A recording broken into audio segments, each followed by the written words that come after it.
Imaginez, une frappe, là, en plein cœur de Téhéran. Et en une seconde, tout le sommet du pouvoir iranien anéanti. Non, non, ce n'est pas le scénario d'un film, c'est une hypothèse tout à fait crédible qui pouvait, mais alors complètement, redessiner la carte du Moyen-Orient. La question, la seule qui compte, c'est et après. Qu'est-ce qui se passe juste après? Et oui, c'est vraiment la question qui met le feu aux poudres. Parce que la disparition du guide suprême, attention, ça ne crée pas juste un vide. Ça ouvre une véritable boîte de Pandore. Les conséquences, elles, se propagent comme des ondes de choc, aussi bien à l'intérieur de l'Iran qu'à l'extérieur. Allez, on regarde ça de plus près. Alors, pour bien comprendre ce tremblement de terre géopolitique, on va suivre les 5 grandes étapes, les 5 zones de choc. On commence par le vide du pouvoir à Téhéran, puis on verra la lutte interne qui éclate juste après. Ensuite, direction le Golfe pour voir comment toute la région pourrait s'enflammer. On regardera aussi les fractures à l'intérieur même de l'Iran. Et pour finir, on analysera comment les superpuissances se jettent dans la mêlée. C'est parti. Bon, on entre dans le dur. Le point de départ de tout ce scénario, c'est un événement cataclysmique, une décapitation nette et sans bavure de toute la tête du régime iranien. Alors là, on parle d'une frappe chirurgicale, mais surtout dévastatrice. Elle ne vise pas juste Khamenei, non. Elle élimine aussi son successeur désigné, le ministre de la Défense, et même le grand chef des gardiens de la Révolution. D'un coup, la chaîne de commandement est pulvérisée. Le pays se retrouve littéralement sans personne aux commandes. Et là, il faut bien comprendre la stratégie américaine derrière tout ça. C'est le point clé. Fini les invasions coûteuses comme en Irak ou en Afghanistan. L'idée, maintenant, c'est de couper la tête du serpent. Pourquoi? Pour provoquer l'effondrement du régime de l'intérieur, en éliminant ceux qui tiennent les rênes. Et ensuite, bien sûr, négocier en position de force avec ceux qui restent du pouvoir.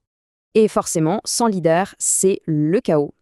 Une bataille féroce s'engage immédiatement pour l'âme de l'Iran.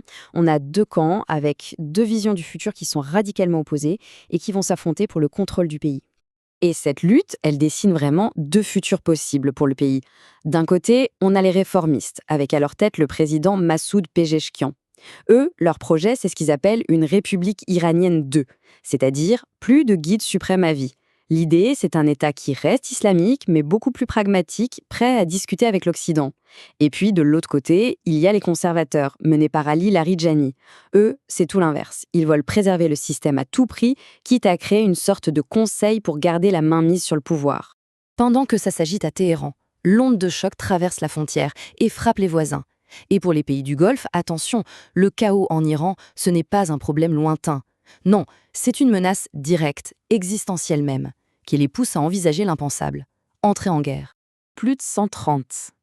C'est le nombre de missiles que rien que les Émirats arabes unis ont dû intercepter. Imaginez un peu. Parce que dans les convulsions du régime, l'Iran a quand même réussi à frapper les infrastructures vitales du Golfe, les ports, les aéroports, les hôtels.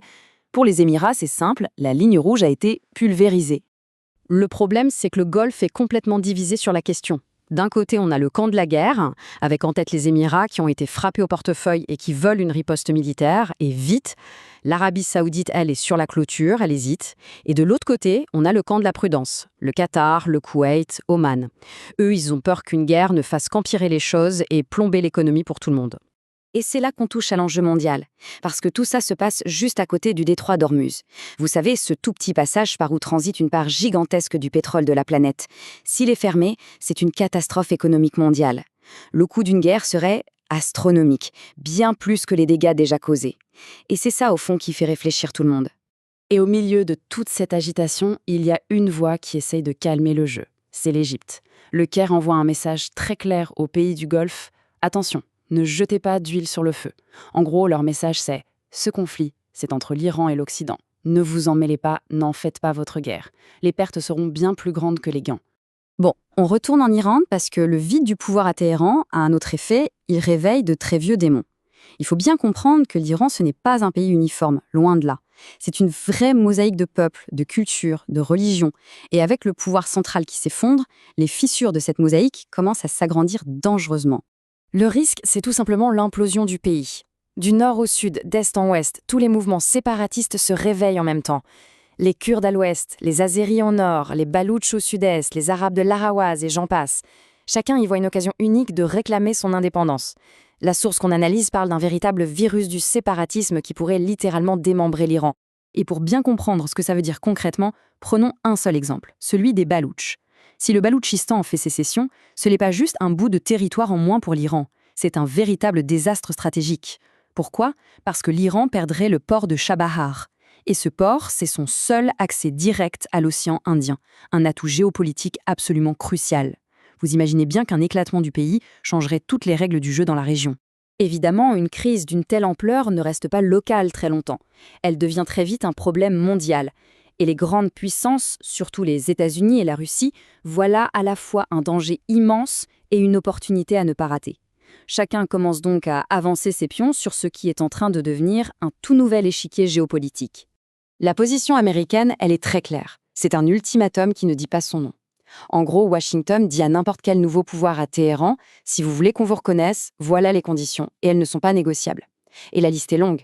Abandonner le programme nucléaire, livrer tous les missiles balistiques, arrêter de soutenir des groupes comme le Hezbollah ou les Houthis, couper les ponts avec la Russie et la Chine, et bien sûr, ouvrir le pays aux investisseurs américains. En résumé, c'est la fin de 40 ans de politique iranienne, c'est ça ou de nouvelles frappes de décapitation. Mais attention, la Russie ne va pas regarder tout ça sans rien faire. Pour Moscou, il y a une ligne rouge absolue. Pas de touche à la mer Caspienne. C'est leur chasse gardée. Jamais, au grand jamais, ils n'accepteront une influence occidentale à leur frontière sud. Et il ne faut pas oublier l'histoire. La Russie a déjà occupé le nord de l'Iran par le passé. Elle est tout à fait prête à recommencer, à occuper la province de Kazvin pour sécuriser son précaré, ce qui, de fait, créerait une partition du pays. Il y a une citation dans la source qui résume tout ça à la perfection. Elle dit « Nous n'assistons pas à la fin d'un régime. Nous assistons au moment de vérité pour un empire épuisé par un mirage. » Ce que ça veut dire, en clair, c'est que la crise actuelle n'est pas juste un accident de parcours. C'est le résultat final de décennies de tensions qui ont vidé l'État iranien de sa substance. La frappe n'a été que l'étincelle qui a mis le feu aux poudres. Au final, la grande question reste posée. Est-ce qu'on se dirige vers un nouvel Iran, plus pragmatique, guidé par des réformistes qui choisissent de négocier pour assurer leur survie? Ou au contraire, est-ce que le pays et toute la région vont plonger dans un chaos total, un conflit qui pourrait redessiner les frontières dans le sang? Ce qui est certain, c'est que c'est maintenant sous nos yeux que l'avenir du Moyen-Orient est en train de se jouer.